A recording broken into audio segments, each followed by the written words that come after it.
শুধুমাত্র হিন্দুস্তানের রাজাকারেরাই আমাকে রাজাকার বলতে পারে। সুতরাং আমাকে যারা রাজাকার বলবে তারা পিতৃ পরিচয়হীন অবৈধ সন্তান।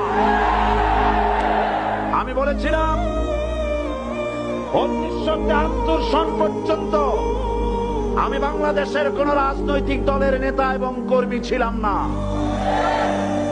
আমি রাজাকার নই।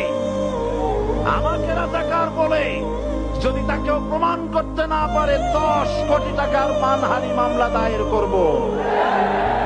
আমার এই বক্তব্য সারা দুনিয়া শুনেছে। পার্লামেন্টে আমার এই বক্তব্য রেকর্ড হয়ে আছে।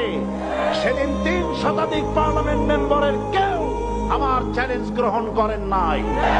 যে কোনো ব্যক্তি পার্লামেন্টে গিয়ে আমার বক্তৃতা দেখে আসতে পারেন। এরপরে 1997 সনের 7 অক্টোবর